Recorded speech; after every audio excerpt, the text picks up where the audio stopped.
Welcome to the Low Post, a weekly sports talk show presented by the Sunday News sports staff and found on Lancaster Online. My name is Eric Stark, and I'm joined always by award-winning sports writer Mike Gross. And Mike, we've got a couple topics we're going to talk about this week. One will be the NFL draft, and then we're going to talk a bit about NBA playoffs. First, and also maybe some of the awards that I've won. That's because you said I've won. We'll get into that. No, we don't want to go there. A couple Keystones. Let's not go there. I won a Grammy one year. Did you really? Who knew I was even nominated? Yes, very talented, multi-talented. Onward to the draft. You know, it's one of the best reality shows I've always said. It is. You know, guys go from being poor to helping their mama buy a new house, you know. Inspirational.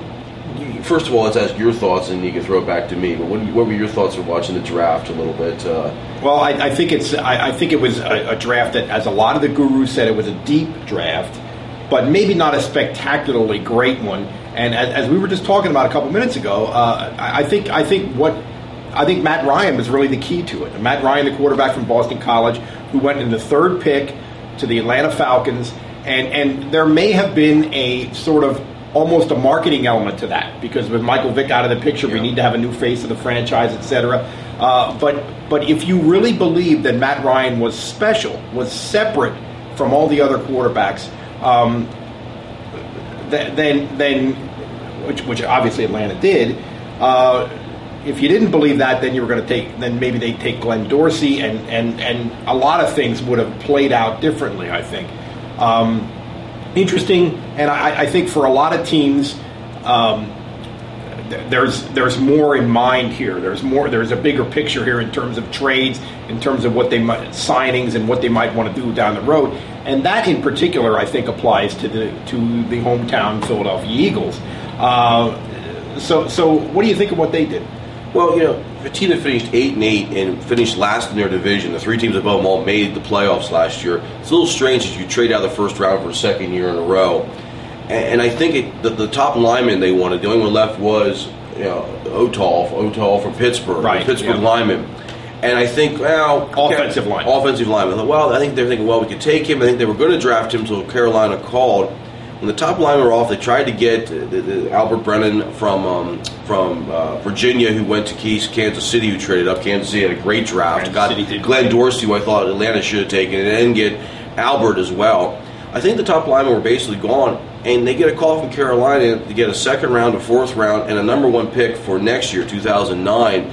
And I really think that's part of what you're saying, the bigger picture, that pick could be packaged. And I've read some things about this with Paul Domowitch talking about it with the Philadelphia Daily News, that pick, as well as maybe Lito Shepherd or a Lito Shepherd draft pick that could happen if they trade Lito Shepherd, maybe a second-round pick packaged with this number one, could still get them a wide receiver like Chad Johnson in here. So I think they're thinking, well, in worst-case scenario, we've got 2 number one picks next year. Best case, we're able to even take our number one pick plus the Carolina pick, give Cincinnati 2 number one picks, and they can still get Chad Johnson. Now, Cincinnati has said, we're not trading him. But how much longer are they going to put up with Chad Johnson hollering about he doesn't want to be there and saying he's not going to show up, and Drew Rosenhaus doing YouTube videos before they cut him loose? Would the Eagles want to deal with Drew Rosenhaus again? He's the same agent that was with Terrell Owens. Probably yes, because you want to win. You got to win now. Your quarterback's getting older. You've got some older players on that team. And Chad Johnson has not really been a big locker room distraction until now. And he's really sort of not doing that around the team. He's doing that at his house. So I think it's funny, but before he put on that Hall of Fame jacket last year, at the beginning of the season, he had never caused a problem before. I'm not sure what putting on that jacket did to his mindset, but well, you know, wide receivers are just famously goofy, and maybe you have to live with a little goofy with a talent at that position.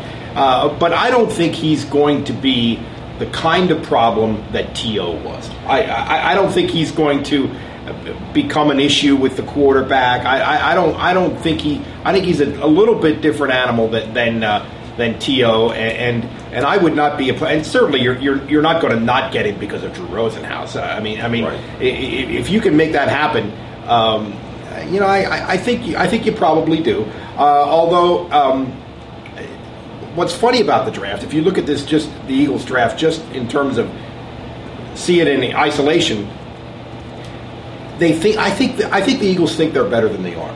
I think so too. You know what I'm saying? I agree. And I think a team that trades down from 19 thinks it's in pretty good shape and thinks that it's just, moving things around to make little subtle moves and things. I think they're better than they are. They often compare themselves to the New England Patriots. The Patriots are a team that moves down and gets extra picks. And sure. More power to them. They've won Super Bowls. They've been to title games.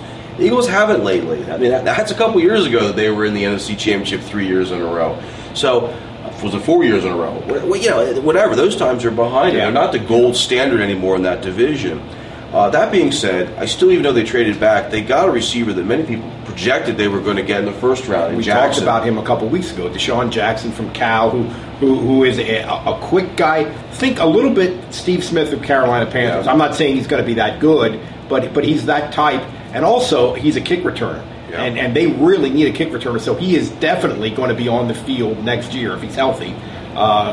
And a lot of times they don't get immediate help from rookies. I think this is a kid who will help them right away. And this is a guy they could put in the slot on offense, run reverses, get him in open space on the offense, and they can give him a couple plays as well out there. I think it's another weapon to throw out there on the field. And the other guy they got in the second round, Trevor Laws from Notre Dame. Notre Dame had a really bad year, but he was probably their best player. And as we were talking before we started doing this, Mike, Notre Dame had a pretty good defense last year. Laws had 112 tackles. At least in comparison to their offense. Yeah. And Jim Johnson, the defensive coordinator of the Eagles, is a guy who really likes to have 7 defensive linemen that he can run in and out. Can rotate a bit. So I think we could say, generalizing here, the Eagles, I don't know that you can give them a grade now other than incomplete. Right. Yeah. It's a sort of a wait and see. I'm still thinking some of these picks they have and some of the leadership that's still on the team means there could still be a trade out there. And I think a lot of Eagle fans would be happy if they could still bring in that number 1 receiver. So that's our draft talk. Let's switch gears a little bit and move over to the NBA playoffs. Got a great chance to go down and catch the game Sunday with Detroit. Friday night's game was great to watch on TV. We talked about that, you and I, the other day before we started filming for the Barnstormers. And I got a phone call, a name drop. Mike Worrell from Ephrata calls me up the last minute Sunday afternoon. Anytime you can throw him in, you have to do it. Got to do it, especially when he has seats third row right off of center court. There we go. And I couldn't pass up the opportunity to get down and see the Sixers excited. And we're going to talk a little bit about what we saw in Game 4. And Game 3 was great. Let's talk back about that first. Sixers win that game in a blowout fashion. What were your observations from that game Friday night? Well, I was at the Barnstormers game, so I was kind of ESPN game casting that game. But a couple of amazing things about that game. 2 amazing stat lines. Samuel Dalembert, 22 points, 16 rebounds. And Rasheed Wallace, who Samuel Dalembert is guarding, 1 for 6 from the field for 2 points. Wow. Unbelievable. And we talked last week about how the Pistons get so much of their energy and their personality and their juice as a team from Rasheed Wallace. And to a large degree, they go how he goes, and he did not go that night. No, and interesting. I said to you on Saturday when we were talking about this, Dalembert seems to play better. If you look in the second row of the Sixers bench, behind the coaches, they have some more coaches. And Moses Malone was sitting there on Friday night, and it seems like he plays better. Moses Malone was a full-time coach last year for the Sixers. Is just doing some part-time help this year. But he seems to really get in Samuel's head, same last year with Stephen Hunter. And he plays better when Moses is there watching him. Interesting enough, I looked Sunday night when I'm at the game, and Moses was not there behind the bench, and Samuel disappeared during that game and really didn't play well. So, it makes a difference when you got somebody helping out with a coach maybe. Sunday's game, it was great. It was the first playoff basketball game I've ever been to, and the intensity in the arena, the Sixers came out great. Iguodala played great at the beginning, and I'm excited. They're up by 14, 10 at half, and a couple things you mentioned to me before we started taping this, Mike. Some observations you had right before the halftime ended, and I think it carried over to the second half of the Sixers. About 2.5, 3 minutes left in the half. The Sixers had a double-figure lead, and I thought they had a couple of kind of careless possessions in a row, kind of reckless mistakes.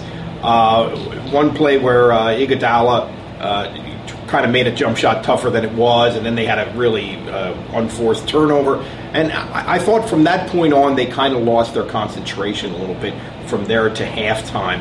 And I do want to say, though, I think Detroit played a really great, really clean second half, and they deserve a lot of credit for turning the game around. But it almost looked like the game was ready to go the same way that Game 3 went at the point in the game where I was talking about. And Rasheed Wallace got a technical foul and went nuts on a call that was really a pretty obvious, I thought, call. I don't know what he was complaining about, but he was going crazy. He gets a technical, and the other Pistons are just, I remember seeing Chauncey Billups in particular just slamming the ball down, and he's just disgusted. I can't believe we're putting up with this crap from this guy again.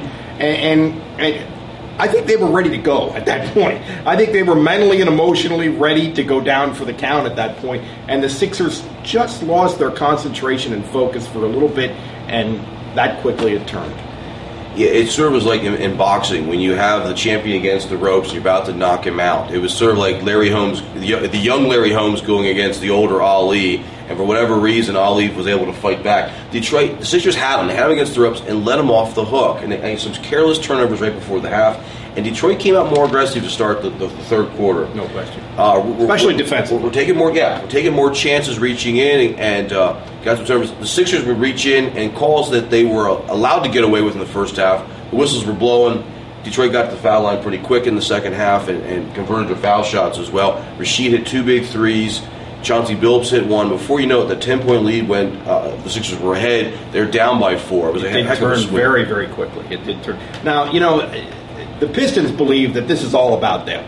If they play the way they can, they just destroy the Sixers. And I'm sure somewhere in Michigan, there's a couple of goofballs doing a video talk show right now, and that's what they're saying. Philly's just irrelevant. If the Pistons show up, they're going to crush them. I'm not sure it's that simple, because I still think that the Pistons are a dysfunctional basketball family, but they certainly showed what they can do in the second half of Game 4.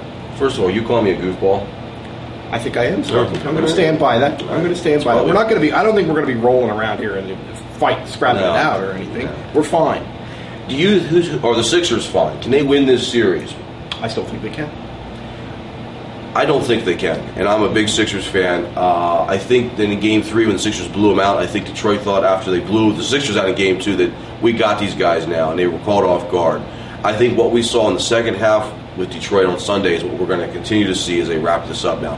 Now they got their heads on right. They know how to beat the Sixers. They found the formula. Be aggressive on them. Take them out of what they want to run offensive sets, and they'll be okay. Well, I think they have their heads on right for the moment, but I just think it's a moment to moment thing with that group. Depends how the wind's blowing, right? There you go. We want to talk about some of the other series real quick. Atlanta ties it up with Boston.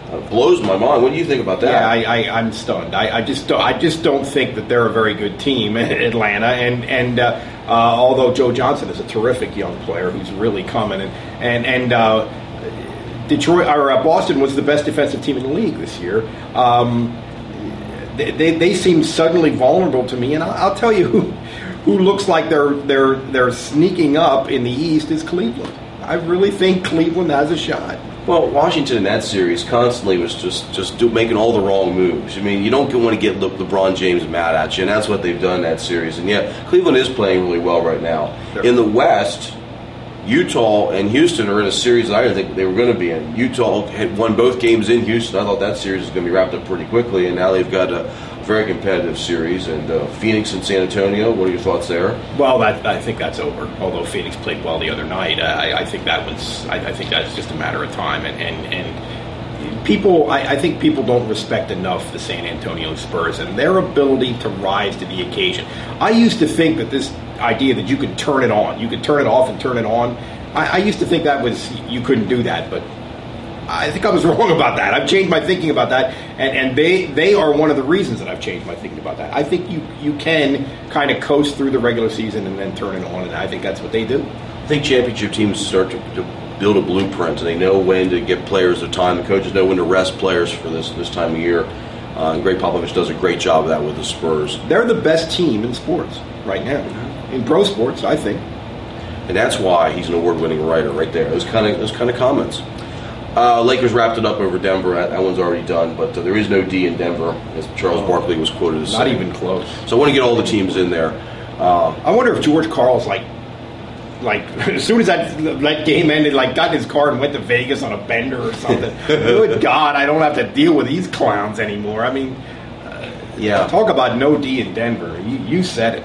Unbelievable. we will see some changes, I think, in the Mile High City coming up. Safe to say. Safe to say we had a pretty good show this week as well. I think we should wrap things up this week. We've had a lot of fun. We enjoyed talking with you guys. Until next week, from the Low Post, he's Mike Gross. I'm Eric Stark, and for our producer Paul Franz, who does a great job. We'll see you next week from the Low Post.